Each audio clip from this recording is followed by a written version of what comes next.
aqui uma palestra de extrema importância. Marta Souza, especialista nacional em consumo digital e marketing para pequenos negócios. Palestra importante. O tema é vendas inteligentes, o segredo que o seu negócio precisa saber. Do nosso lado também, a primeira-dama e secretária municipal de governo, Anabel, que daqui a pouco fala com exclusividade sobre este assunto. Mas Marta, bem-vinda à programação. O que exatamente são vendas inteligentes e por que elas são tão importantes hoje em dia para os pequenos negócios, Jerimar BFM? Quando a gente fala de vendas inteligentes, a gente na verdade está tentando trazer a lógica da estratégia antes de qualquer ação de vendas, né? Então é o dever de casa, digamos assim, do vendedor de planejar o que ele vai fazer, como ele vai fazer, o que é que ele vai levar para cada pessoa. Então, quando a gente fala de pequeno negócio, isso é ainda mais relevante, porque o pequeno negócio ele tem estruturas mais enxutas, então ele precisa ter muita precisão nas suas ações.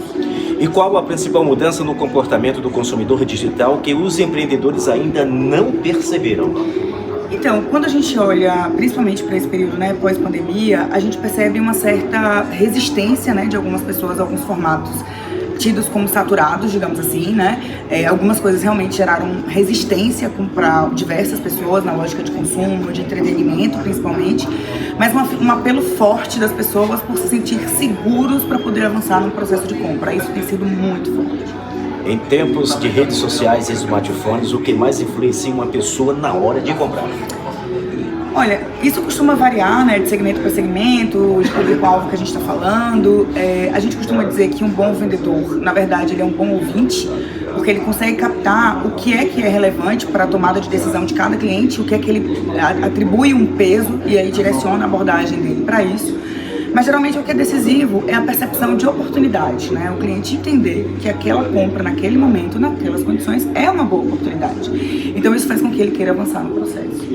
E quais são os erros mais comuns que os pequenos comerciantes cometem ao tentar vender online? Geralmente por falta de adaptação, né? Então, às vezes o pequeno negócio, ele esquece que quando você está com o cliente ali no presencial, no tete-a-tete, o cliente, ele vai te dar mais atenção, nem que seja por educação, né? É muito mais constrangedor e desconfortável ele levantar das costas e ir embora. Mas no digital, não. Ele pode simplesmente fechar a notificação, não abrir uma mensagem enviada.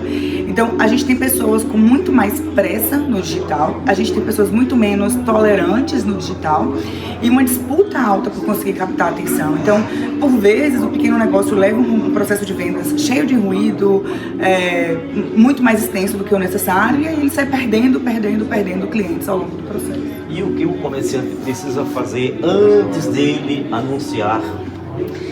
Olha, quando a gente fala sobre anúncios, né, e aí a gente tem algumas questões de anúncio sem pagar as plataformas ou pagando para as plataformas digitais para que eles direcionem esses anúncios, mas geralmente a grande questão é, de novo, o dever de casa. Assim, quando a gente vai para a comunicação, costuma estourar na mão da comunicação o problema interno, que é a falta de estratégia clara. Eu vou dizer o que para as pessoas, eu vou enaltecer o que, vou destacar o que, para quem. Então, quando isso não está muito bem mapeado, a gente não consegue fazer um bom trabalho, a gente não consegue gerar resultado. Falando em ferramentas, quais são as simples e que sejam acessíveis para que o comerciante possa anunciar? Olha, quando a gente fala de ferramentas de tecnologia, eu costumo dizer que a tecnologia, ela fala muito mais sobre as pessoas darem uma chance para elas, quererem experimentar. A cultura da experimentação muito mais do que qualquer outra coisa. Isso mostra, inclusive, por que crianças, né, estão tão próximas da tecnologia, porque elas são menos resistentes a mudanças, né? Elas são mais curiosas, estão mais abertas à experimentação. Então, tem muita coisa disponível. Eu acho que o kit básico do digital, né, são os aplicativos mais usados pela população. Então, a gente fala aí de Instagram, WhatsApp e Google. Mas a gente tem muita coisa de inteligência artificial gratuita e que pode ajudar muito no processo de vendas e de divulgação de pequenos negócios. O famoso bom atendimento ainda é o essencial para boas vendas, ou isso mudou com essa era da tecnologia? Eu acho que a era da tecnologia, inclusive, deixou as pessoas mais exigentes para um bom atendimento, porque agora, além dos negócios aqui de Jeremoabo, eu posso comprar de negócios que estão sediados em outros países, em qualquer lugar do Brasil. Então, se eu não tenho mais uma restrição, né, de oferta, isso me deixa, né, com muito mais poder de barganha. Então, esse olhar, né, de fazer um bom atendimento, ele é essencial. A gente costuma dizer, né, que na era da tecnologia o que as pessoas mais querem é a humanização, as pessoas estão mais resistentes a conversar com robôs, enfim. Mas às vezes a gente também vê seres humanos agindo como se fossem robôs, com um atendimento completamente automatizado, ignorando as peculiaridades das pessoas, com uma intolerância, com uma falta de paciência, falta de traquejo acima de qualquer coisa. E a gente esquece que pessoas compram de pessoas. Então não adianta você ter um produto incrível se, para acessá-lo, eu preciso passar por um processo de ser mal atendida, ou de ser ignorada, ou ter uma resposta ríspida, né? Acho que existem coisas que não tem economia no mundo que compense, que me faça querer passar por aquilo. Bom, o público está chegando e daqui a pouquinho você estará ali passando essa ideia, orientando, e eu tenho certeza que para Jeremoabo vai ser assim uma noite de extrema importância, já que vendas online hoje é o que está... E é o desenvolvimento do município como um todo. A palestra está vindo numa boa hora, haja vista de que próximo mês de aquecimento de vendas, como a senhora já mesmo falou aí, que tem uma data muito especial, Dia dos Namorados, mas o comerciante que não pôde vir, encaminhou um dos seus funcionários para representar a empresa. Sim, a gente fica muito feliz, né, que aqui a gente está vendo o auditório cheio, Reginaldo. Isso é, assim, a credibilidade que as pessoas já têm, né, acreditam na proposta.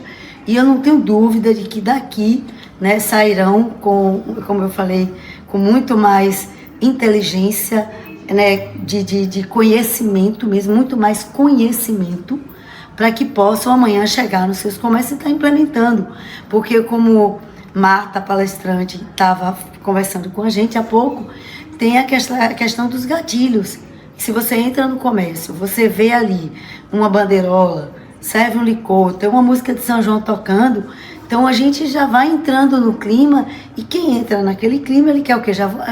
Eu nem estava tão entusiasmada ainda para o São João, mas você vai vendo esse clima, vou comprar minha bota, vou comprar isso, vou comprar aquilo, e é isso, e as pessoas começam a comprar, e isso é importante, que o dinheiro gira no município. Bom, a pergunta é, será que a secretária de governo, ela compra online ou prefere mais as compras presenciais?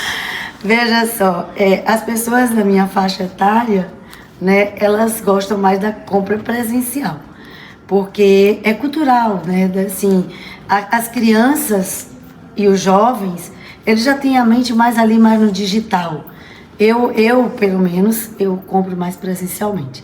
E como Marta falou, a palestrante, a humanização, eu vejo de outra forma, eu gosto mais da compra presencial. O repórter Reginaldo Alves, comandante do Trovão Cinza, para Notícias da 106. Agora